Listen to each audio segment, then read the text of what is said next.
بڑے بڑے حوادث صرف چند افراد کی غلطیوں اور جرائم کے نتیجے میں نہیں ہو سکتے. یہ ظلم اللہ کبھی نہیں کر سکتا کہ چند افراد کی خطاؤں کا پوری قوم کو اور پوری ملت کو اتنی بڑی سزا. یہ ظلم.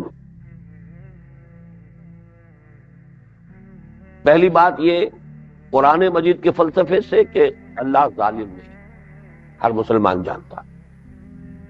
وما انا بظلام للعبید ان لیس اللہ بظلام للعبید، اللہ تعالیٰ بندوں پر ظلم کرنے والا نہیں.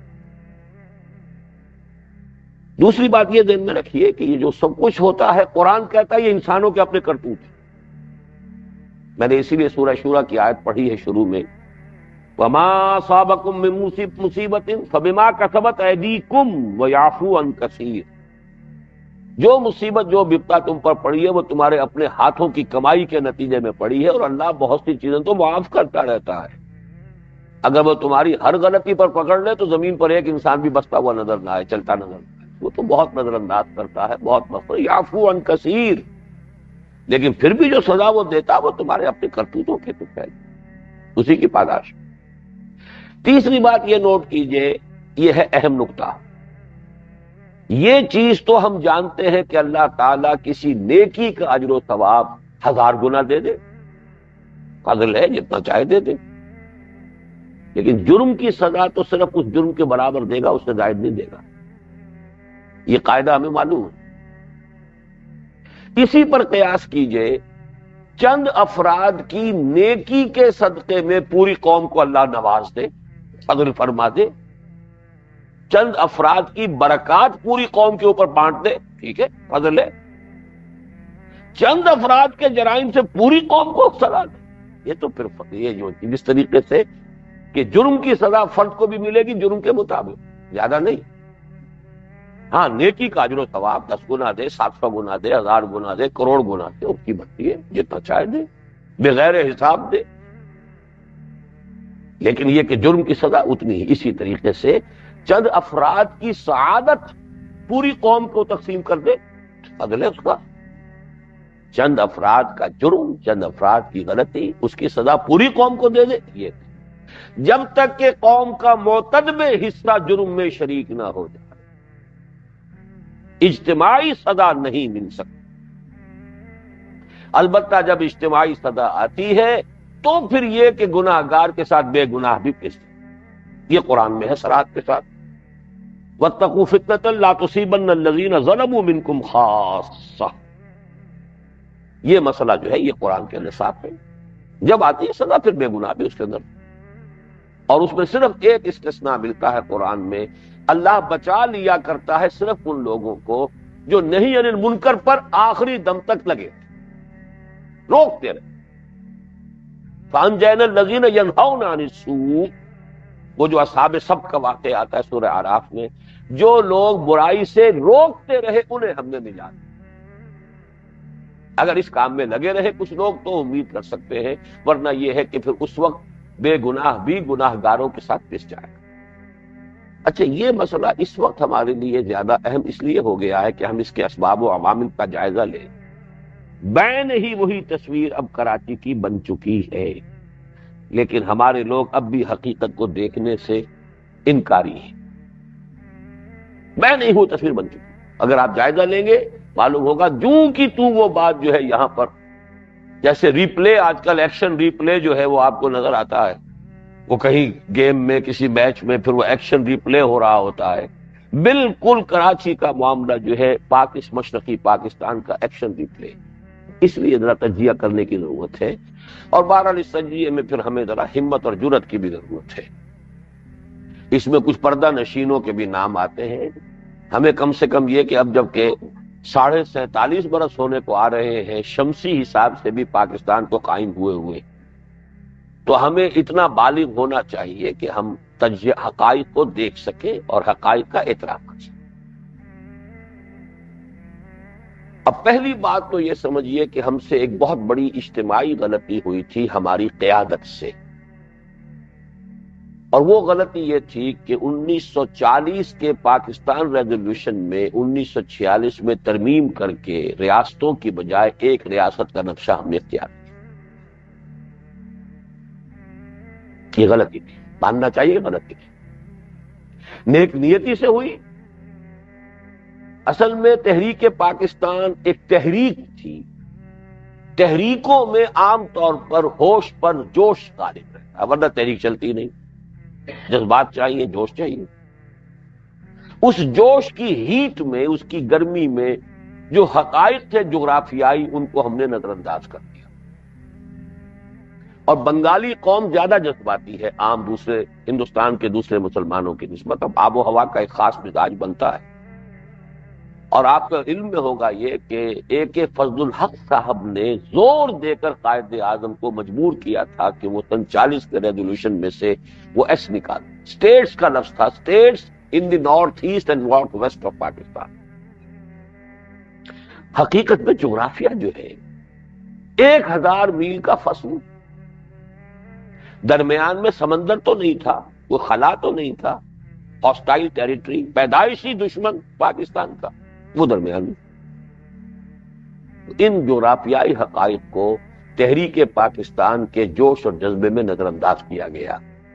قائد اعظم کا ایک جملہ بڑا خوبصورت ہے، ایک پارلیمنٹرین کی حیثیت سے واقعہ یہ ہے کہ قابل داد جملہ ہے۔ قائد اعظم کو چونکہ اس کی مہارت تھی، برٹش پریس میں کچھ چیزیں ایسی آئی تھی پاکستان کے معاملے میں کہ جغرافیائی اعتبار سے یہ وائبل سکیم نہیں ہے، تو قائد اعظم کا جملہ ہے کہ the British press has talked about some geographical difficulties in the way of Pakistan. May I ask them, by what rule of geography are they here? کیا میں ان انگریزوں سے پوچھ سکتا ہوں کہ آپ کون سے جغرافیہ کے اصول کے تحت یہاں پہ حکومت کرتے ہیں یا کر رہے ہیں اب بھی؟ تو جغرافیہ جو ہے 7 سمندر پار سے آ کے آپ نے یہاں حکومت کری، تو مشکل جواب تو ہے، اس میں کوئی شک نہیں۔ پارلیمنٹرین جس کو ہم کہتے ہیں اس کی تو ایک بڑی ایک عمدہ مثال ہے، لیکن یہ کہ بہرحال حقائق کو تو آپ نہیں جھٹلا سکتے، حقائق تو حقائق۔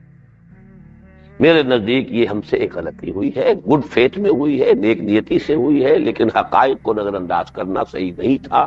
اسے شروع سے اگر یہ 2 ملک ہوتے تو دونوں ملک چونکہ ہندوستان کی دشمنی سے دونوں کو سابقہ ہوتا، تو مجبوراً ایک دوسرے کے ساتھ کوآپریٹ کرتے یا زیادہ سے زیادہ کانفیڈریشن بناتے۔ کانفیڈریشن اگر ہوتی ہے تو وہ ایسی شے ہوتی ہے کہ اس کی گرہ کھل بھی آسانی سے سکتی ہے اور اس کو باندھا بھی آسانی سے جا سکتا ہے۔ ایک ملک بن کر اس کا پھر علیحدہ ہونا آسان نہیں ہوتا۔ کانفیڈریشن جیسے کہ مثال موجود ہے تاریخ کے اندر، آپ کو معلوم ہے یہ جو بنا تھا یونائٹڈ عرب ریپبلک، مصر اور سیریا کا کانفیڈریشن تھا، جیسے بنا تھا ویسے ہی وہ کھل بھی گئی تھی گرہ آسانی کے ساتھ، کوئی خون خرابہ نہیں، بھائی نہیں ساتھ چل سکتے، السلام علیکم۔ لیکن یہاں معاملہ جب ایک ملک بنا لیا گیا تو اس کا معاملہ جو ہے اس سے کہیں زیادہ پیچیدہ ہو گیا۔ پہلی غلطی یہ۔ دوسری بڑی غلطی، اور اس کو اب ہم کہیں گے ہمالائن مسٹیک، اور یہ ہے اصل سبب، بیماری اصل یہ ہے۔ واضح طور پر نہ صرف یہ کہ اعلان نہیں کیا گیا پاکستان بنتے ہی کہ یہ ایک حقیقی اسلامی ریاست ہوگی، بلکہ راستہ عملاً وہ اختیار کیا گیا کہ گویا کہ یہ ایک جدید طرز کی مغربی سیکولر جمہوری ریاست۔ جوگندر ناتھ منڈل پہلا وزیر قانون بن رہا ہو اور سر ظفر اللہ خان یہاں کا پہلا وزیر خارجہ بن رہا، ہم نے کیا امپریشن دیا؟ تو یہ کوئی کٹر مذہبی ریاست نہیں ہے، وہ لفظ اس وقت استعمال نہیں ہوتا تھا فنڈامنٹلسٹ، لیکن ہم نے اپنے عمل سے ثابت کیا کہ یہ کوئی فنڈامنٹلسٹ اسلامک اسٹیٹ نہیں ہے، یہ تو بالکل مغربی جمہوری اصولوں پر ہے۔ اور اس میں پھر قائد اعظم کا وہ جملہ، توجیہ اس کی کیا ہے کیا نہیں ہے، میں خود اس کی توجیہ کر چکا ہوں، اور وہ میری کتاب جو ہے استحکام پاکستان میں اس کی توجیہ موجود ہے، لیکن توجیہ اور ہے اور ایک جملہ بول کیا رہا ہے سامنے۔ Very soon Hindus will cease to be Hindus and Muslims will cease to be Muslims, not in the religious sense, because religion is the private affair of the individuals, but in the political sense. بتائیے دنیا میں secularism کا اس کے سوا کوئی definition ہے؟ Secularism کی definition ہی ہے سب مذہب انفرادی معاملہ، بھائی ہندو ہے، سکھ ہے، پارسی ہے، عیسائی ہے، برابر برابر برابر برابر. تم مسجد میں جاؤ، تم مندر میں جاؤ، تم سینیگوگ میں جاؤ، تم چرچ میں جاؤ، تم جہاں چاہو جاؤ، نہیں جاؤ کہیں نہ جاؤ، ایک کو پوجو، 100 کو پوجو، کسی کو نہ پوجو. لیکن یہ کہ مذہب کا مسئلہ جو ہے وہ ریاست سے متعلق نہیں ہے، ریاست میں تو اکثریت کی رائے ہے. یہ ہے پکچر جو ہم نے دی ہے. نتیجہ یہ ہے کہ اب جوش جو ہوتا ہے، جوش کا معاملہ یہ ہے کہ جتنی شدت سے اٹھتا ہے اتنی شدت سے بیٹھ بھی جاتا ہے. یہ پہاڑی نالوں کے سیلاب کے مانند ہوتا ہے جوش. رود کو ہی اس کو کہتے ہیں، ذرا غازی خان میں اور شاید سندھ میں بھی اور بلوچستان میں بھی کہتے ہو کہ سمندری جب کو آتا ہے نالا، اس میں سیلاب آتا ہے تو قیامت کا سیلاب ہوتا ہے، لیکن گزر بھی ایسے جاتا ہے جیسے کبھی پانی تھا ہی نہیں ہے. وہ جوش ایک دم ٹھنڈا بیٹھا ہے، اور سب سے زیادہ ٹھنڈا بیٹھا مشرقی پاکستان. میں تو جرت نہیں کر سکتا، یہاں میرے پاس جو 50 صفحات کے خطوط آئے ہیں ایک صاحب کے، ایک بنگالی مسلمان ہیں مولانا امام الدین محمد طاہا، ان کے والد مولانا شبیر احمد عثمانی رحمۃ اللہ علیہ کے بڑے کلوز فرینڈ اور ایسوسیٹ، قرارداد مقاصد کے کو آتھر، اور مسلم لیگ کے وہ جو بھی دیوبندی علماء کا جو حلقہ تھا جس نے کہ مسلم لیگ کے لیے بے پناہ کام کیا، مولانا ظفر احمد عثمانی اور شبیر احمد عثمانی، ان کے لیکن اس شخص کے اگر میں جذبات آپ کو بتاؤں پاکستان اور پاکستان کی قیادت کے خلاف، وہ تو کہہ رہے تھے میرے خطوط شائع کرو. شائع کر نہیں سکتا میں پاکستان، حالانکہ میں تو اس اعتبار سے شاید زیادہ ہی بدنام ہوں کہ یہ جو منہ میں آتا کہہ دیتا ہے. تو لیکن میں بھی ان خطوط کو شائع کرنے کی ضرورت نہیں کر سکتا جو اس میں جذبات ہیں پاکستان کے خلاف اور پاکستان کی پہلی قیادت کے خلاف، کہ دھوکہ دیا. اور وہ بھی میں سمجھتا ہوں کہ اصل میں وہ جوش، بنگالیوں میں جوش زیادہ تھا. مسلم لیگ بنی ہے ڈھاکہ میں 1906 میں، مسلم لیگ کی طویل ترین عرصے تک منسٹری رہی ہے یونائٹڈ بنگال میں.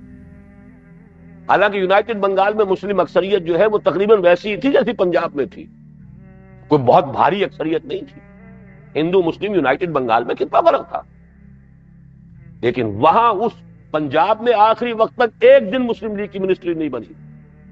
اور وہاں پر جو ہے یہ آپ کے خواجہ ناظم الدین صاحب کتنے طویل عرصے تک چیف منسٹر رہے ہیں یونائٹڈ بنگال کے. وہ جذبات تھے ان کے، لیکن ان جذبات کے اوپر پھر ظاہر بات ہے کہ عوامی سطح پر آپ کو معلوم ہے اب بھی ایوریج بنگالی مسلمان میں مذہبی جذبہ ایوریج پاکستانی مسلمان سے 10 گنا زیادہ. آج بھی ایودھیا کی مسجد کو گرایا گیا، آپ نے تو صرف یہاں چند مندر گرا دیے، پھر اس کا جرمانہ بھی ادا کر دیا. یہ لو بھائی، ان کا جلوس چلا تھا جسے جا کر انڈیا کے بارڈر پر بمشکل روکا ہے حکومت. They wanted to cross into west Bengal, جانا چاہتے تھے ایودھیا. ہم نے کیا کیا تھا؟ کچھ بھی نہیں.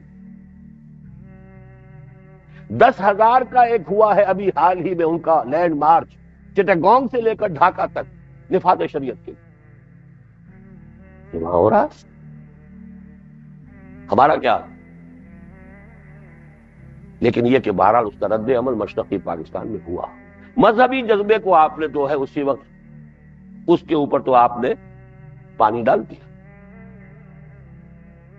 اچھا، اب جو تیسری کمپلیکیشن، مغربی جمہوریت کے تحت پاکستان کا کوئی دستور بننا ممکن ہی نہیں تھا. ہم تو فانی جیتے جی وہ میت ہے بے گور و کفن، غربت جس کو راش نہ آئی اور وطن بھی چھوٹ گیا. تو سمجھیے یہ نقطہ آپ کو کوئی اور نہیں بتائے گا. It was impossible. یہ جو پاکستان کا دستور نہیں بنا 26 برس تک، کیوں نہیں بنا؟ ہوئی تاخیر تو کچھ باعث تاخیر بھی تھا، کوئی سبب تو نہیں، ایسا تو نہیں تھا کہ بغیر سبب کے کوئی کام ہو جائے. پاسبل نہیں تھا. آپ مغربی جمہوریت کے اصول کو لیں گے، 1 مین 1 ووٹ. 1 مین 1 ووٹ سے ڈسائسو ویٹو جاتا تھا ہندو کے ہاتھ. مغربی پاکستان کی آبادی کم، مشرقی پاکستان کی زیادہ. بیلنس آف پاور کدھر گیا؟ 1 مین 1 ووٹ سے مشرقی پاکستان، اور وہاں 1 کروڑ ہندو موجود تھا. گویا کہ اصل فرق جو پڑے گا بیلنس میں وہ ہندو کے ہاتھ کا ہے. ترازو آتی تھی ہندو کے ہاتھ میں، پلڑا جو ہے مشرقی پاکستان کے مسلمان کا، مغربی پاکستان کا برابر. یہ تھی وہ کمپلیکیشن کیسے بنائے، جبکہ صورت کیا ہے؟ اگر یہ کوئی اسلام کے لیے کام تھا، پین اسلامزم کی طرف تھا، اگر اس کو دیکھا جاتا تو مغربی پاکستان، یہ بات کہنے کی تو نہیں ہے لیکن اب تو کہہ سکتے ہیں، فرام آل پریکٹیکل پرپزز مغربی Pakistan was the main and primary Pakistan, مشرقی پاکستان واز سیکنڈری پاکستان۔ مصور پاکستان علامہ اقبال نے تو مشرقی پاکستان کا خواب تک نہیں دیکھا تھا، ان کے خطبے میں صرف مغربی پاکستان کا تذکرہ ہے، 1930 کا خطبہ جو ہے، at least in the north west of India, بس یہ نارتھ ایسٹ کا کوئی سوال ہی نہیں۔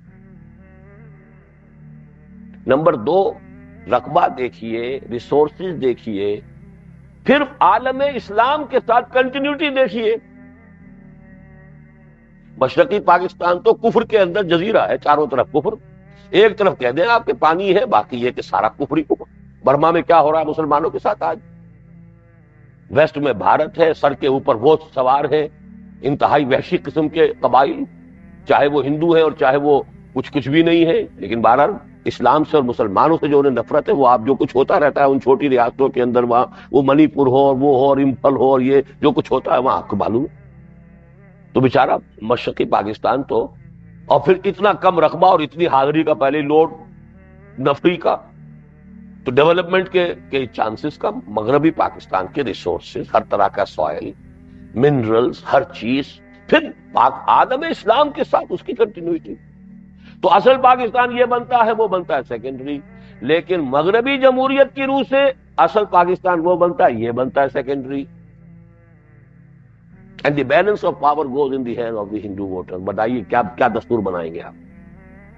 یہی وجہ ہے کہ اول تو قرارداد مقاصد جو پہلے دن آ جانی چاہیے تھی، وہ آئی ہے 1.5 سال بعد، 12 مارچ 1949 کو، اور یہ 1.5 سال وہ ہوتے ہیں جس میں کہ وہ جذبہ تو ٹھنڈا پڑ گیا، منڈل صاحب تو آ گئے، ظفر اللہ خان تو آ گیا، مذہبی طبقے کو تو آپ نے کر دیا متنفر اپنے آپ سے، مذہبی جذبہ جو ہے اس کے اوپر تو آپ نے پانی ڈال دیا۔ پھر آئی بھی قرارداد مقاصد، تو مولانا مودودی کے جملے یہ ہیں، وہ تو زبردستی کو آئی، ان کہنی کہی گئی ہے۔ ان کہنی کا آپ نے پتہ نہیں لطیفہ سنا ہے کہ نہیں؟ کہتے یہ ہے کہ یو پی کے بعد علاقوں میں جہاں مسلم ڈومینیشن رہی بہت شدید اور مسلم کلچر جو ہے اس کا غلبہ ہے، ہندو بیچارے وہاں ریت کے درجے میں تھے، زمین کے کاشتکار، باقی زمیندار تو مسلمان۔ وہاں یہ تھا کسی ہندو کو عالم نزا اگر بہت سختی سے گزر رہا ہوتا تھا، جان نہیں نکلتی تھی، تو اسے چپکے سے کہہ دیتے، کہہ دے انکہنی۔ وہ انکہنی کیا؟ لا الہ الا اللہ محمد رسول اللہ کہہ دے تاکہ تیری جان تو نکلے۔ یہ انکہنی کہی گئی ہے، اس لیے کہ تھریٹ کیا ہے مولانا شبیر احمد عثمانی رحمۃ اللہ علیہ نے کہ اگر تم یہ نہیں پاس کرو گے میں فوراً مستعفی ہوں گا، جاؤں گا، پبلک کو کہوں گا کہ دھوکہ دیا مسلم لیگ نے۔ تب یہ قرارداد مقاصد، اور مولانا مودودی ہی کے الفاظ، ایک ایسی بارش ہے کہ نہ اس سے پہلے کوئی ٹھنڈی ہوا چلی، نہ بادل آئے، اور نہ اس کے بعد کوئی رویدگی پیدا ہو۔ کوئی واقعہ ہوتا ہے تو وہ اس کے آثار ہوتے ہیں۔ یرسل الریاح بشرا بین یدی رحمتہ، اللہ ہوائیں بھیجتا ہے اپنی رحمت سے آگے آگے، ہاں بارش آنے والی ہے، ٹھنڈی ہوا کے جھونکے آئے ہیں، کچھ نہیں، اور پھر بارش کے بعد کچھ تو نظر آتا ہے، کوئی گھاس اگی ہو، کہیں کچھ سبزہ ہے، کچھ۔ وہ قرارداد مقاصد تھی اس ملک میں، اور یہ کہ اس کے بعد بی پی سی رپورٹ لیاقت علی خان صاحب نے پیش کی، اسے رد کر دیا، اس لیے کہ وہ مغربی جمہوریت کے اصول سے تھی کہ تمام صوبوں کو اپنی آبادی کے حساب سے نمائندگی ملے گی، پروونشل اسمبلیز میں بھی، اور ظاہر بات ہے کہ نیشنل میں بھی، لیکن اپر ہاؤس سینٹ جو ہے اس میں ہر صوبے کو برابر۔ تو گویا کہ مشرقی پاکستان کا رہ گیا حصہ 1/4، بلکہ 1/5، اور مغربی پاکستان لے گیا 4/5۔ تو ایک طرف تو چونکہ اس بی پی سی رپورٹ میں اسلام کا سرے سے تذکرہ ہی نہیں تھا، قرارداد مقاصد کے کوئی اثرات اس میں نہیں تھے، کہ یہ جو کہا ہے کہ ہم حاکمیت اللہ کی مانتے ہیں، اس کو امپلیمنٹ کیسے کریں گے، کوئی نہ کوئی اس کا راستہ تو ہونا، کوئی تذکرہ نہیں۔ نمبر 2 یہ کہ انہوں نے کہا صاحب یہ ہماری، آپ نے جو ہے ہمیں 1/5 بنا دیا، ہم تو بڑی، ہماری کل آپ کے وش پاکستان سے زیادہ ہماری تعداد، اٹ واز ریجیکٹڈ۔ دوسری پھر کہیں آئی ہے دسمبر 52 میں جا کر اس میں پیرٹی کا اصول کیا گیا کہ مشرقی اور مغربی پاکستان کو برابر برابر ہے، سینٹ میں بھی اور نیشنل اسمبلی میں بھی. اس کے اوپر بھی وہ ناراض. اور پھر یہ کہ سینٹ کے اصول کے خلاف ہے. دنیا میں سینٹ کا کوئی اصول تو ہے، وہ تو یونٹ کے حساب سے ہوتا ہے. یہ پیچیدگی تھی جس کی وجہ سے 26 برس تک ویکوم رہا ہے. اس زمانے میں جب عزم نکالا کرتا تھا، جمعیت طلبہ کا ناظم اعلیٰ تھا، ایک 15 روزہ پرچہ نکالتا تھا میں عزم کے نام سے. اس میں ایک وہ بڑے سائز کا، لمبے سائز کا جیسے ہوا کرتا تھا چٹان، قندیل وغیرہ، ایک خاص ایک ریگولر سائز ہوتا تھا اس زمانے میں ویکلیز کا. تو اس کا ایک پورا آخری صفحہ اس کے لیے وقت تھا کہ دستوری مسائل پر خطوط ہوں، مضامین ہوں، اور اس کا عنوان یہ تھا کہ اس سوچ میں کلیاں ضرب ہوئیں، اس فکر میں غنچے سوکھ گئے، آئین گلستاں کیا ہوگا، دستور بہاراں کیا ہو. آپ اس ملک کی قسمت کا تصور کیجئے جس ملک کا کہ 26 برس تک تو کوئی دستور ہی نہیں. ویکوم ہوتا ہے تو ظاہر بات ہے کہ اس کے تو نتائج پھر جو بھی نکلتے ہیں وہ نکلے. غرض کہ ہمارا حال کیا ہوا، ہم تو فانی جیتے جی وہ میت ہیں، بے گور و کفن غربت جس کو راس نہ آئی اور وطن بھی چھوٹ گیا. اسلام ہم نے خود چھوڑا اور مغربی جمہوریت ہمیں دنیاوی اعتبار سے بھی راس نہیں ہے. ہمارا دستور نہیں بن سکا اس مغربی جمہوریت کی وجہ سے، اس لیے کہ ہر شے کے اصول ہے. آپ مغربی جمہوریت کو اختیار کریں گے تو اس کے اصول ہے، ون مین ون ووٹ.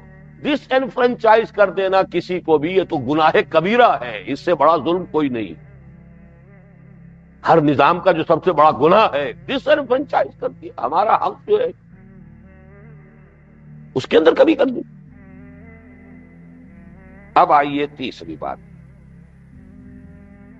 کسی بھی ملک کے لیے قومی زبان کا مسئلہ، بلکہ چوتھی بات سمجھیے بہت اہمیت کا. جب تک تو تھی مسلم لیگ تحریک پاکستان کے مرحلے میں تو ظاہر بات ہے کہ اردو گویا کہ مسلم لیگ کی زبان اردو. جھگڑا تھا ہندی سے. وہ اقبال کا شعر کئی دفعہ میں نے آپ کو سنایا ہے،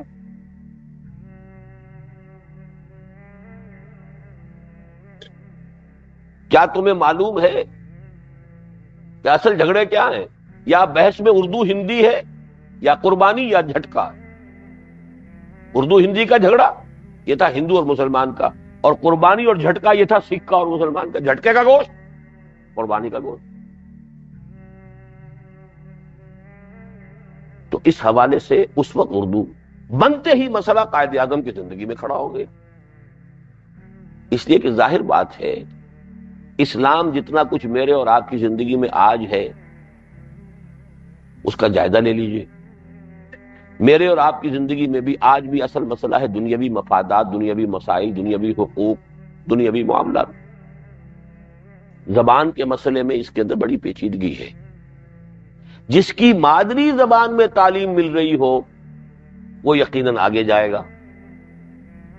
جسے کوئی غیر مادری زبان میں علم حاصل کرنا پڑے وہ پیچھے. سارا جھگڑا ہے آگے اور پیچھے کا.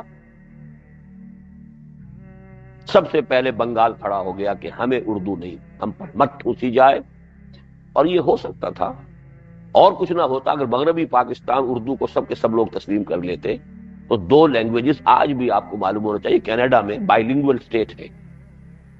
ہر سرکاری کاغذ جو چھپتا ہے، لٹریچر ہو، کوئی آرڈیننس ہو، کوئی قواعد ہو، قوانین ہو، پاسپورٹ، ایوری تھنگ فرینچ بھی اس میں ہوگی اور انگلش بھی ہوگی. تو ہو سکتا تھا، لیکن یہاں پر سندھ کا مسئلہ بھی موجود. باقی تینوں صوبے اردو کو قبول کرنے کے لیے تیار تھے. اس لیے کہ ظاہر بات ہے بلوچی زبان کی اتنی کوئی تاریخ نہیں، کوئی ادب نہیں، کوئی اس کی ہسٹری نہیں. اسی طرح پشتو زبان کی بھی اتنا نہیں. اور پنجاب نے تو اردو کو گویا کہ اپنی قومی زبان کی حیثیت سے پنجاب کی ایلیٹ نے تو اسے اڈاپٹ کیا تھا. پورے ہندوستان میں وہ جو کبھی 2 مراکز شمار ہوتے تھے، لکھنؤ اور دلی، وہ تو کبھی کے ماضی قدیم کی بات تھی. اب تو تھے یا حیدرآباد دکن یا لاہور. اردو کے مرکز 2 تھے. صحافت تھی، شاعری تھی. آپ سمجھیے کہ یا تو حیدرآباد دکن میں تھی اور یا یہ کہ لاہور میں. لیکن سندھ کا معاملہ اور سندھ کا کلیم تھا. تو جو حقائق ہوتے ہیں ان کو دیکھنا چاہیے. اور دو اشخاص نے آپ کے ہاں عین بر وقت مشورہ دیا اور صحیح دیا. سر آغا خان نے کہ عربی کا فیصلہ کرو کہ عربی زبان کو یہاں کی قومی زبان بنا، سرکاری زبان. اور زاہد حسین مرحوم، وہ میرے عزیزوں میں سے تھے، first governor of the state bank of Pakistan. لیکن اس ملک کے اندر نہ حکومت، نہ قیادت، نہ مذہبی عناصر، مذہبی قیادت نے بھی کبھی اس حقیقت کو تسلیم نہیں کیا. نتیجہ کیا نکلا؟ بنگلہ دیش، بنگلہ بھاشا کی تحریک جو شروع ہوئی ڈھاکہ سے، وہ بنگلہ دیش تک پہنچ گئی. اور آج بھی آپ کے ویسٹ پاکستان میں کہنے کو آپ اردو سمجھتے قومی زبان، آپ مجبور ہیں کہ انگریزی ہی کو قومی زبان قرار دیں. اور ہے بالفعل تو وہی ہے. آج بھی پہلی جماعت سے دوبارہ آپ ریورٹ کر کے اور زیادہ ترویج کس زبان کی کر رہے ہیں؟ انگریزی کی. یہ اپنے آپ کو دھوکہ دینے والی بات ہے کہ اردو جو ہے وہ پاکستان کی قومی زبان. تو ہماری کہاں وہ میچورٹی جس کو کہتے ہیں، قیادت کی سوچ، حالات کا جائزہ، اس کے حوالے سے غور و فکر کرنا. کوئی زبان مقدس نہیں ہے، نہ اردو نہ سندھی. مقدس زبان اگر ہے تو صرف عربی زبان ہے ہمارے لیے. اور وہ بھی اس لیے نہیں کہ عربوں کی زبان ہے، اس لیے کہ قرآن کی زبان ہے، حدیث کی زبان ہے، محمد رسول اللہ کی زبان ہے صلی اللہ علیہ وسلم. اور یہ سب کے لیے یہاں سندھ کے اندر کتابیں لکھی گئی. میں تو مجھے افسوس ہے وہ کتاب گم ہو گئی. جب میں نے دورہ کیا تھا، میں جب گیا تھا دادو، وہاں مجھے ایک صاحب نے کتاب پر نسخہ دیا کہ جو اس زمانے میں سندھی کچھ دانشوروں نے شائع کیا تھا، پوری کتاب شائع کی تھی کہ عربی کو یہاں پر نافذ کیا جائے، عربی کو قبول کرنے کو تیار ہے. بھئی عربی اردو سپیکنگ کو بھی سیکھنی پڑے گی، پنجابی کو بھی سیکھنی پڑے گی، سندھی کو بھی سیکھنی پڑے گی، بنگالی کو بھی سیکھنی پڑے گی. کم سے کم برابر تو رہیں گے. آپ اردو ٹھوسیں گے تو سندھی بچہ پیچھے رہ جائے گا. پھر آپ لڑیں گے، اونچے نمبر والے کو چھوڑ دیا، کم نمبر والے کو لے لیا. وہ آخر کوٹا یہاں ہوا تو کسی وجہ سے ہوا تھا. پھر میں کہتا ہوں دنیا میں کوئی کام بغیر کسی سبب کے نہیں ہوتا. واقعہ یہ پنجاب میں کوٹا نہ ہوتا تو پنجاب کا مسلمان کبھی اٹھ کے کھڑا ہو نہیں سکتا تھا ہندو کے مقابلے. کوٹا کیوں؟ ورنہ کالجوں میں مسلمان کو مل جاتے پنجاب میں. میں انڈیا کی بات کر رہا ہوں، یونائٹڈ جو پنجاب تھا، ہندو کا مقابلہ کرنے والا پنجابی مسلمان کہاں تھا؟ وہ تو اس وقت کوٹا تھا، وہاں پر مسلمانوں کی اپنی سیٹیں مقرر ہوتی تھی. تب انجینئرنگ کالج میں، میڈیکل کالج میں مسلمان بھی پہنچتا تھا. ورنہ اگر ہوتا اوپن کمپٹیشن، ہندو آنے دیتا کسی مسلمان کو. اسی طرح وہاں طے کروایا تھا سر چھوٹو رام نے، وہ اربن اور وہ جو دیہاتی کی تقسیم ہے کہ کوئی شہری جو ہے دیہاتی زمین نہیں خرید سکتا. قومیتیں جو ہے تقسیم کر دی گئی تھی، یہ زراعت پیشہ اقوام ہے، یہ غیر زراعت پیشہ اقوام ہے. غیر زراعت پیشہ کوئی، ورنہ ہندو مہاجن کسی مسلمان کے پاس یا کسی اور ہندو جاٹ کے پاس زمین رہ نہیں تھا. یہ تحفظات دنیا میں کرنے پڑتے ہیں کہ کچھ طبقات بیکورڈ ہیں، ان کو کچھ نہ کچھ جو ہے وہ آپ ان کو رعایت دیجئے تاکہ ایک ہوموجینس سا نظام بن جائے، پوری قوم جو ہے کسی ایک سطح پر آ جائے. ورنہ جو کسی وجہ سے ہینڈی کیپڈ ہے وہ ہمیشہ کے لیے ہینڈی کیپڈ رہ جائے، اور جو کسی وجہ سے آگے نکل گیا ان کی ہمیشہ کی ڈومینیشن ہو جائے گی. یہ تو حقائق ہے. لیکن اگر ہوتی عربی زبان تو جھگڑا ہی نہیں. وہ سندھی کو بھی سیکھنی ہے، اور اردو اسپیکنگ والے کو بھی سیکھنی ہوگی، پنجابی کو بھی سیکھنی ہوگی، اور کسی کو اس میں کوئی ہو نہیں سکتی. وہ ہماری قرآن کی زبان ہے، وہ ہماری حدیث کی زبان ہے، اللہ اور رسول کی زبان ہے. اس میں کسی لیکن یہ کہ کیا ہوا، یہ ہے چوتھا بلنڈر جو ہم نے کیا ہے نیشنل لینگویج کا. پانچواں اس سب کے اوپر جلتی پر تیل، ماشاء اللہ. ماشاء اللہ کا مطلب کیا ہوا؟ فوج تھی مغربی پاکستان کی، بلکہ وہ تو پھر جو مشرقی پاکستانی کے نزدیک ہر مغربی پاکستانی شالا پنجابی تھا.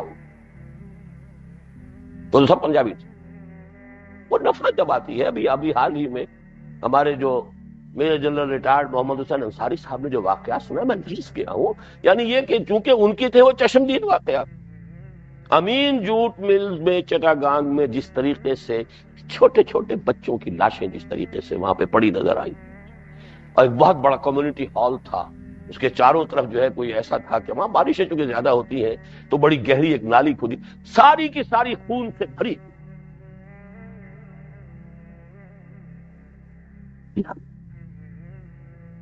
اتنی وحشت اور بڑبڑی ہے. وہی لوگ تھے جو کہ ساتھ ساتھ رہ رہے تھے، دیوار بیچ کے، ان کے آپس میں اٹھنا بیٹھنا ہنسنا. لیکن جب یہ بخار قومیت کا چڑھتا ہے تو انسان درندہ بھیڑیے سے بڑھ کر. لیکن اس کے اسباب تو آپ نے پیدا کیے نا خود. ملک بنایا اسلام کے نام پر، اسلام کو پیچھے ڈالا، مغربی جمہوریت کو آگے کیا.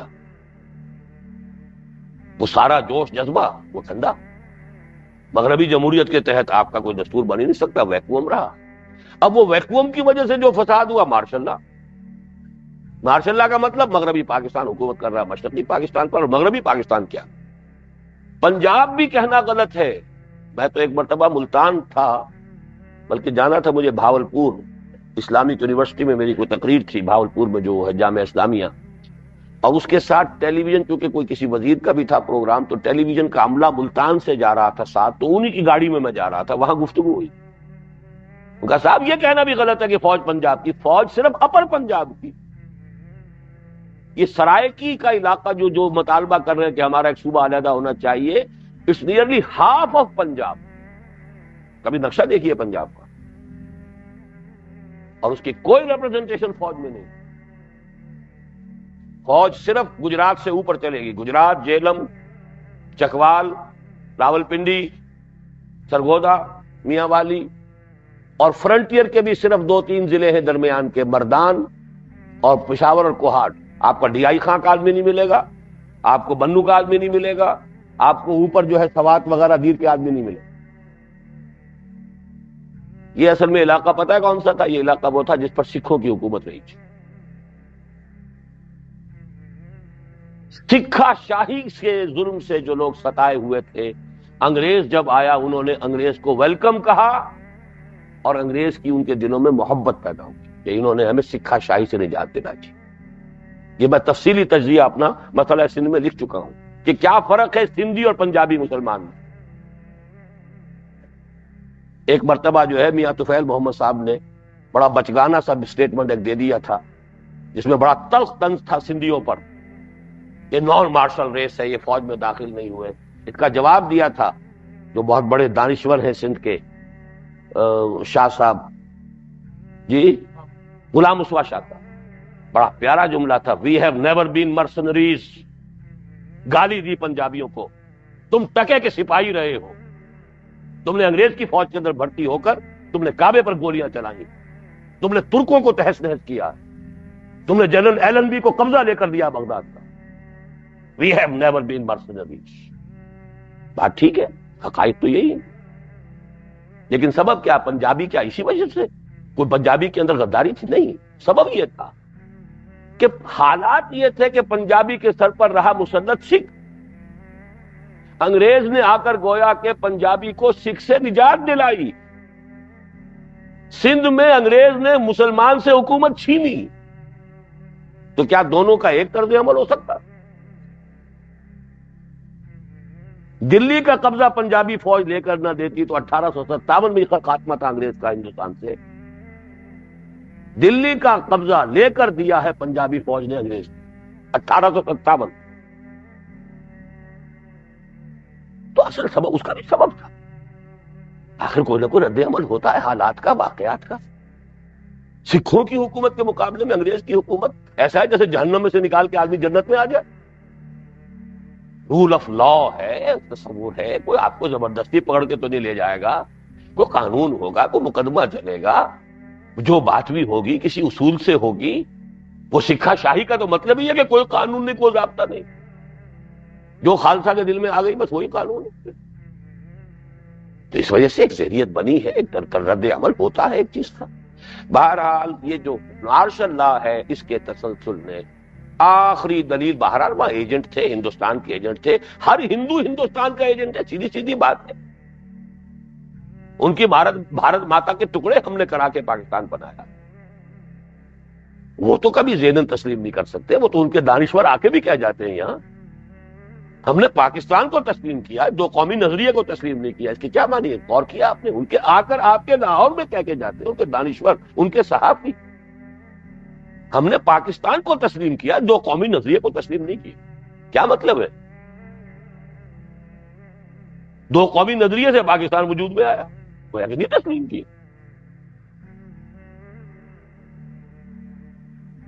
آخری اب صورتحال کیا تھی؟ اگر ہمارے ہاں کوئی میچور سیاہ کوئی ہوتی قیادت، وہ مسئلہ ہے جو اب کا مسئلہ ہے سب سے زیادہ نمایاں.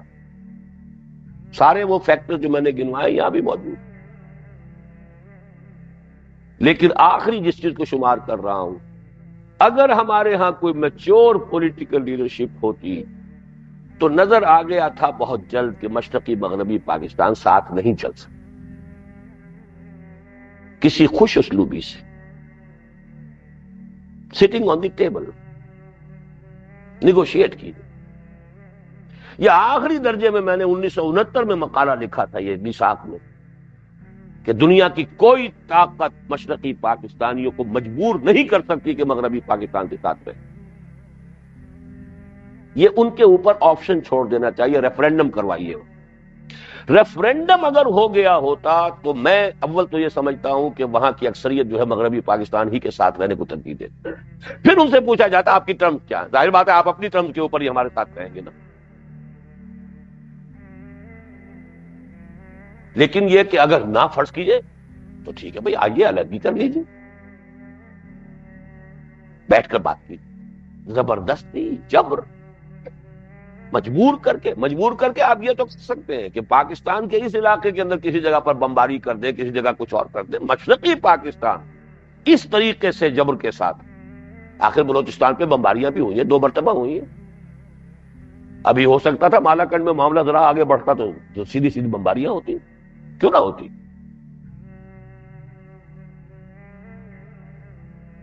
لیکن یہ کہ بہرحال مشرقی پاکستان کا معاملہ جو ہے اور آپشن دینے کا ایک نفسیاتی نتیجہ ہوتا، جو کہ مجھے معلوم ہوا قرآن مجید کی ایک حکمت ہے کہ قتل جیسے مقدمے میں اللہ تعالیٰ نے شریعت اسلامی میں جو رکھا ہے کہ قاتل جو ہے اس کو ایٹ دی ڈسپوزل، جو مقتول کے ورثاء کے ڈسپوزل پر رکھ دیا. بھائی اب آپ کا اختیار ہے، آپ چاہیں اس کی جان لے لیں، چاہے اسے معاف کر دیں، چاہے فدیہ لے لیں.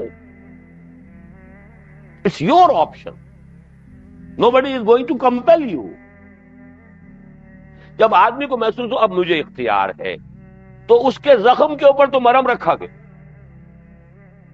اب وہ سوچے گا بھائی ہمارا آدمی تو جا چکا، وہ واپس تو نہیں آ جائے گا. ان کا بھی آدمی ہم دے دیں گے تو وہ تو نہیں آئے گا.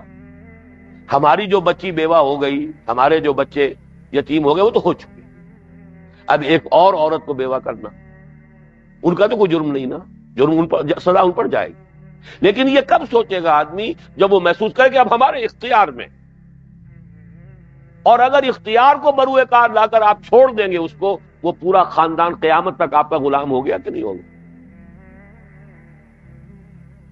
تو قبائلی رائولریز، قتل در قتل، اس کے سارے سسٹم کو روکنے کی قرآن مجید کی حکمت عظیمہ، یہ ان کے ہاتھ میں دے دو. مقتول کے ورثاء کے ہاتھ میں اختیار ہے.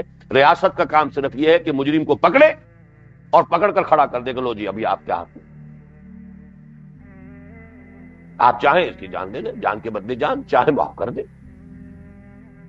عام طور پر ہیجانی انداز میں قتل ہو جاتے ہیں. بھئی ہو گیا، اب جو نقصان ہونا تھا، حادثے میں بھی تو ہمارا آدمی مر سکتا تھا.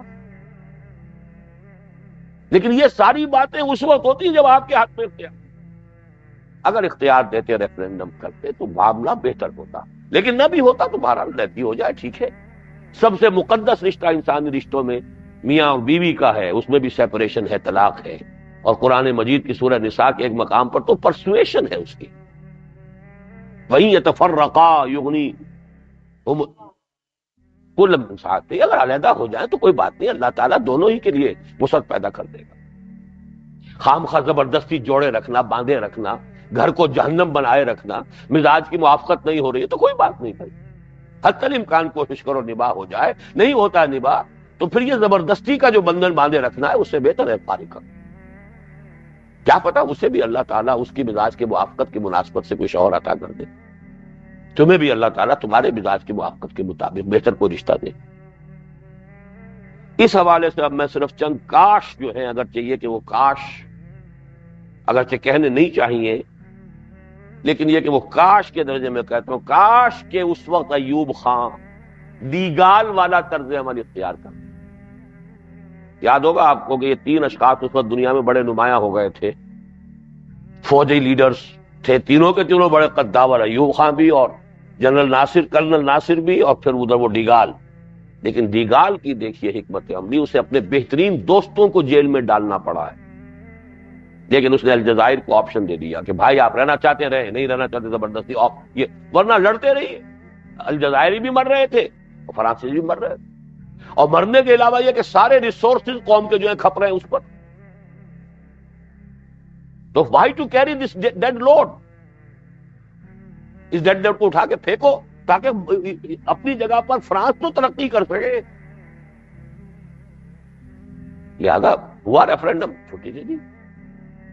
کاش، اب کاش ہی کہہ سکتا ہوں،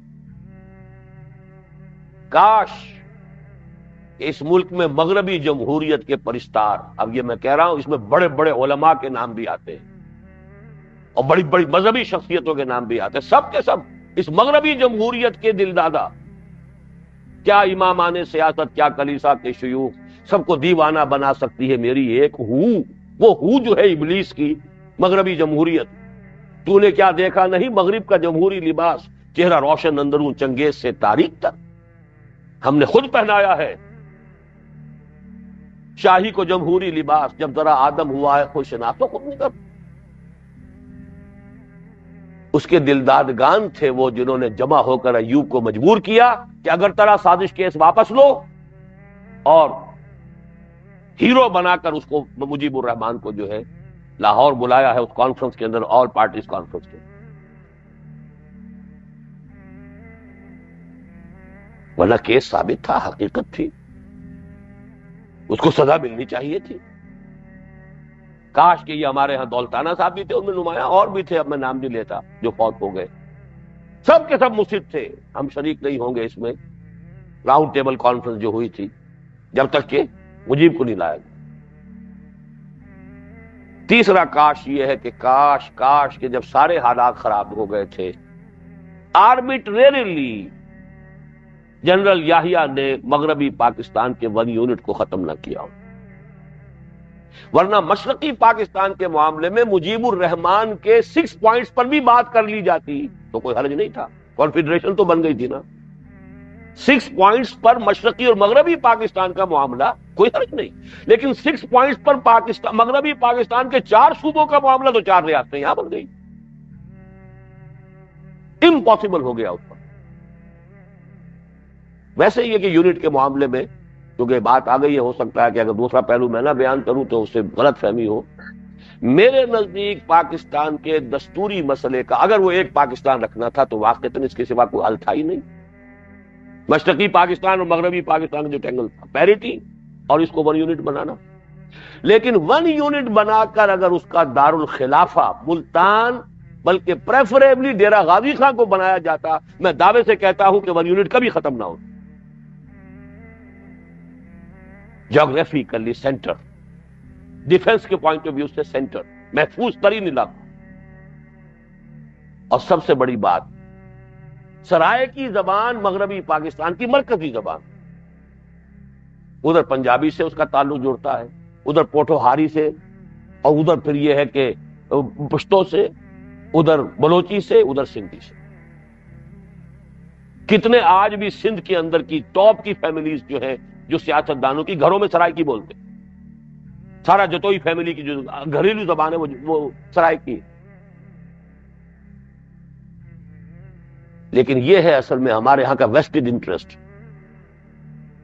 پنجاب، اور وہ بھی وہ اصل پنجاب، سینٹرل پنجاب، اور اس کے وہ جو سرمایہ دار، خاص طور پر کہ جو گورنمنٹ کانٹریکٹرز کسی زمانے میں ہوتے تھے، کروڑ پتی، یہ ان لوگوں کی شرارتیں اور ان کی بے ایمانیاں ہیں کہ جنہوں نے یہ 1 یونٹ بنوایا، اور پھر یہ کہ وہاں پر اس کا مرکز لاہور میں رکھا،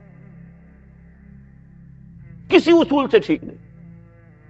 ہندوستان نے پروونشل کیپٹل نہیں بنایا امرتسر کو، ایک اینٹ نہیں رکھی۔ میں 33 برس کے بعد میں نے دیکھا امرتسر، سن 47 میں نے دیکھا تھا، 12 جولائی 1947 کو اپنا میٹرک کا رزلٹ لاہور میں سن کر گیا ہوں حصار واپس، اور امرتسر ہو کر گیا ہوں، ہمارے کچھ عزیز وہاں رہتے تھے، تو میں تو سن 47 کا آئی وٹنس ہوں امرتسر کا، اور پھر 1/3 آف اے سینچری کے بعد 1980 میں گیا ہوں، مجال نہیں پورے امرتسر میں کوئی ایک اینٹ نہیں دیکھی ہو میں نے رکھی،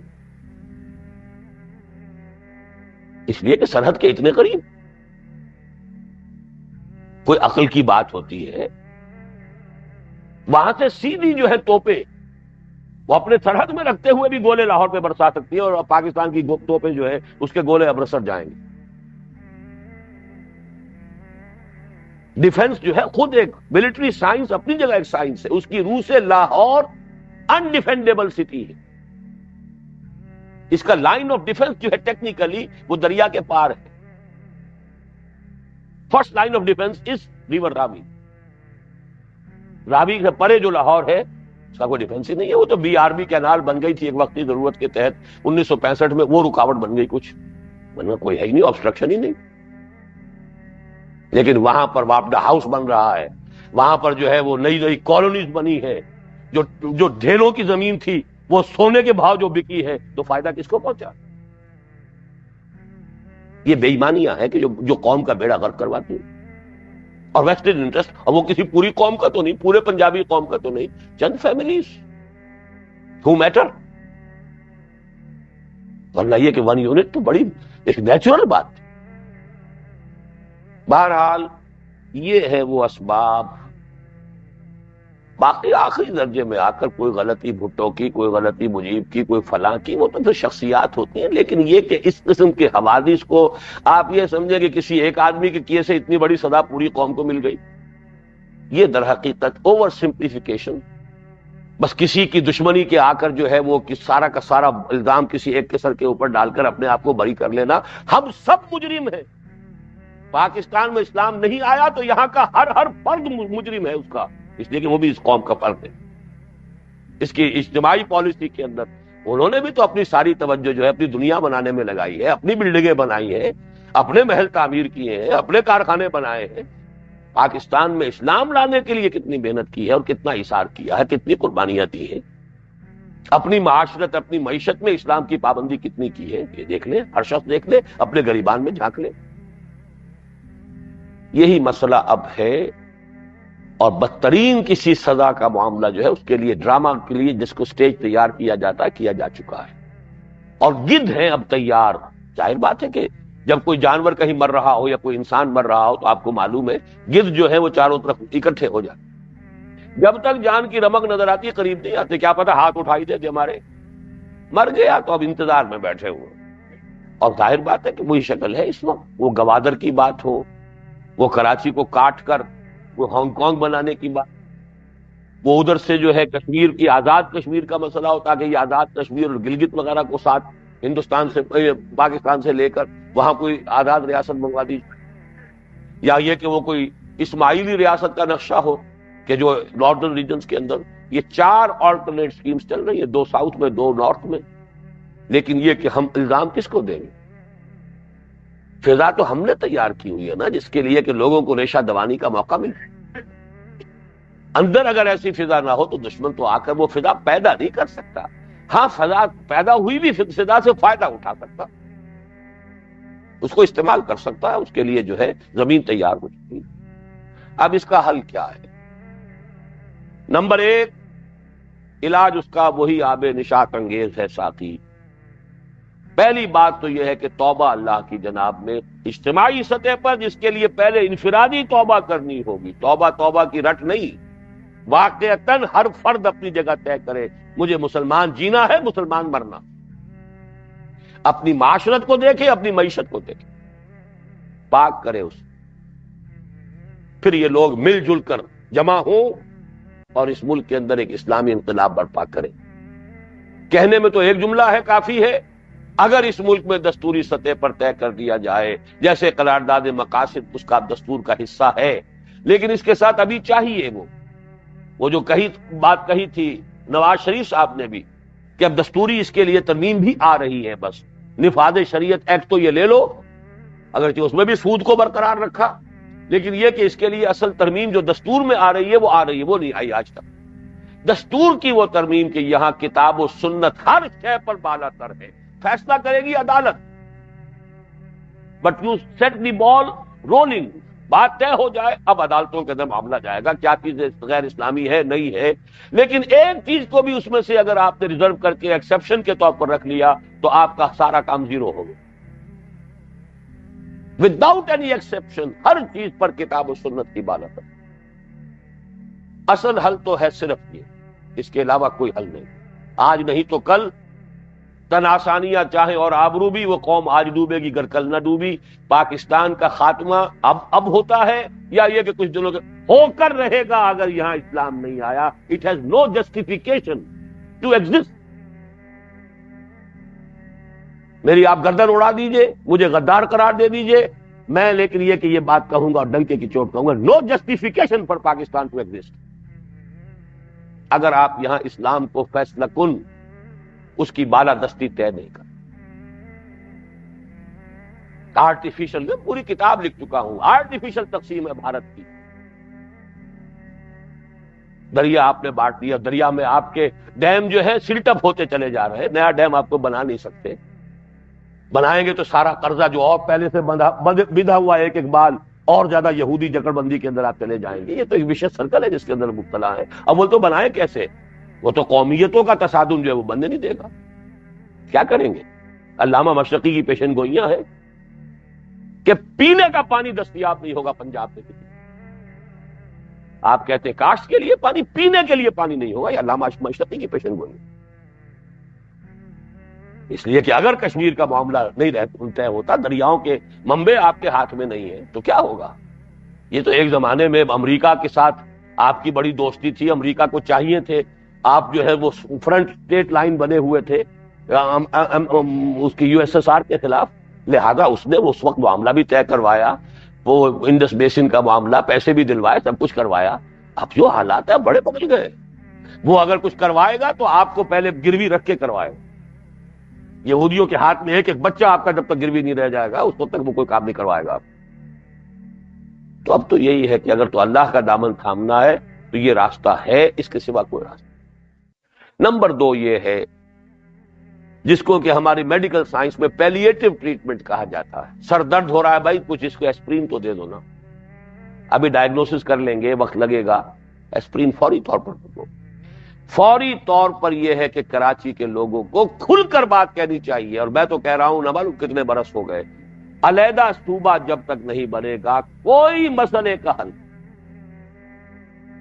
جائز ہے. مقام یہ کہ آخر کچھ لوگ ہیں, اتنے بڑے بڑے صوبے ہم نے بنا رکھے ہیں, اس کے لیے منطقی بات ہے. ہر شخص نے کہا ہے, جو شخص بھی زیادہ اس کی سیاسی اس وقت نہیں ہے, اس لیے کہ ہمارے اصغر خان صاحب بھی بیچارے جو ہیں وہ سیاسی یتیم ہی ہے میری طرح. میں تو سیاسی یتیم اس معنی میں ہوں کہ میں کبھی اس میدان میں گیا نہیں, وہ اس معنی میں ہے کہ میدان نے اسے قبول نہیں کیا کبھی. باقی ہے نتیجہ تو ایک ہی ہے. لیکن وہ بھی حق کہہ رہے ہیں کہ سب صوبے بنے, 12 بنے, 10 بنے, جتنے بنے, پنجاب کو تقسیم کیجئے. ہاں اگر صرف سندھ کا کرتے تو سندھ جو ہے سندھی آفینڈڈ فیل کرتا ہے. ایک اصول بن جائے, وہ یہ ہے کہ بہرحال 1 کروڑ کے قریب کی آبادی جو ہے اس کو ایک صوبہ بنایا جائے, اس سے زیادہ نہ ہو, تاکہ بیلنس پیدا ہو جائے. اس حوالے سے چھوٹے صوبے ہوں, وہ ایڈمنسٹریٹولی بھی بہتر. بھارت نے اگر پنجاب جو ہم چھوڑ کر آئے تھے 1947 میں, وہ مغربی پنجاب سے چھوٹا تھا. غالباً 13 اضلاع ادھر رہے تھے اور 17 ادھر آئے تھے, کچھ ایسی نسبت تھی, یا 12 ادھر 17 ادھر, ایسی بات تھی. لیکن وہاں ان کے کم جو حصہ تھا اس کے 3 صوبے بن چکے ہیں. تو کیا اس سے بھارت میں کوئی کمزوری آ گئی؟ ہر صوبے کی زبان اپنی علیحدہ ہے. پنجابی ہے سکھوں کی زبان, پنجاب صوبہ وہ کہلاتا. ہریانہ جہاں کا میں رہنے والا تھا وہ ہریانہ زبان ہے, ہندی زبان ہے اس کی. اور ہماچل پردیش جو پہاڑی علاقے تھے, یہ کلو وغیرہ اور شملہ, یہ ہماچل پردیش. اور پنجاب کا صدر مقام بھی چندی گڑھ ہے, وہ امرتسر نہیں ہے, پہاڑوں میں جا کے بنایا, پروونشل کیپٹل. ہریانہ اور پنجاب دونوں کا کامن ہے, ایک ہی صدر مقام ہے, چندی گڑھ. تو چھوٹے صوبے یہاں کے, اور خاص طور پر کراچی کا مسئلہ, ورنہ یہ ٹوٹ جائے گا, علیحدہ ہو جائے گا. کیا ہوگا, کیا تباہی آئے گی, کس کس کے لیے آئے گی. کچھ لوگوں کی تو شاید اس وقت بھی چاندی بن جائے. سنا ہے یہاں پراپرٹی کی قیمت تو چڑھ ہی رہی ہے. کوئی آ کے کوئی گدھ تو ہے جو خرید رہے ہیں بڑی بڑی قیمتوں کے اوپر, ان کی اپنے کچھ لانگ ٹرمز ہیں. یہ 12 لوکل کیپٹل تو نہیں ہو سکتا. ملک کے حالات تو اس کا کسی نے سے کوئی اس کے سازگاری نظر ہی نہیں آتی کہ لوکل کیپٹل جو ہے اس کے حوالے سے یہاں جو جائیداد ہے اور زمین کی قیمت بڑھ رہی ہے، وہ بڑی لمبی لمبی اسکیمیں سننے میں آتی ہیں، ان سب کا نہ میں جائزہ لے سکتا ہوں، نہ اس میں صحت کتنی ہے، جھوٹ کتنا ہے، مبالغہ کتنا ہے، حقیقت کتنی ہے، اس کا تجزیہ کر سکتا ہوں۔ لیکن میں یہ اصول جانتا ہوں، جب کسی جسم کے اندر اپنی ریزسٹنس کمزور ہوتی ہے، ہر طرح کے جراثیم آ کر حملہ کرتے ہی کرتے، it is rule of the nature. جب ہمارے اندر کی یہ صورتحال ہے، اس کے اصل اسباب یہ ہے، تو بہرحال وہ دشمنوں کی طرف سے تو ادھر سے، دائیں سے، بائیں سے، سامنے سے، پیچھے سے وہ حملے ہوں گے، اور وہ ہو رہے ہیں مختلف شکلوں کے اندر۔ اور اس کا یہ کہ آخری حل تو وہی ہے، لیکن فوری طور پر یہ ہے کہ کراچی کے معاملے میں ایک علیحدہ صوبے کا مسئلہ جو ہے اس کو کھل کر بات کرنی چاہیے، کھل کر اس کا مطالبہ ہونا چاہیے۔ اب یہ چونکہ ابھی تک کراچی میں بھی لوگوں نے اس کو کھل کر نہیں کہا ہے، ڈرتے ہیں، کچھ مصلحت ہے، کیا ہے، واللہ عالم، اس کو بات کو ڈنکے کی چوٹ، اور مذہبی جماعتوں کو بھی اس میں اپنا ایک موقع بیان کرنا چاہیے کہ صورتحال کیا ہے، آیا یہ کوئی حرام مطلق ہے، کوئی گناہ کبیرہ ہے، جتنے چاہو ضلع بنا لو، جتنی چاہو کمشنیاں بنا لو، صوبے کو ہاتھ نہ لگانا، یہ کوئی جنت کا شجرہ ممنوع ہے کہ اس کو ہاتھ لگایا تو جنت سے نکلنا پڑ جائے گا؟ کیا ہے، انگریز نے بنائے صوبے، یہ کوئی مغلیہ دور کی یہ حد بندیاں نہیں ہیں، یہ تو در حقیقت ساری کی ساری حد بندیاں انگریز نے بنائی۔ بہرحال یہ ہے، اللہ تعالیٰ بس دعا ہی کر سکتا ہوں، بات کہتا رہوں گا جو صحیح ہے، ایک طرز تغافل ہے تو وہ ان کو مبارک، طرز تمنا ہے تو ہم کرتے رہیں گے۔ بہرحال آپ حضرات جو ہے نوٹ کریں کہ ایک توبہ کی منادی کا ایک فیصلہ ابھی تھوڑی دیر پہلے ہمارے یہاں کے جو ناظم تنظیم اسلامی ہے انہوں نے طے کیا ہے۔ امن مارچ تو ہوتی ہے، امن پتہ نہیں کس بلا کا نام ہے، اور امن مارچ کہنے سے کیا کسی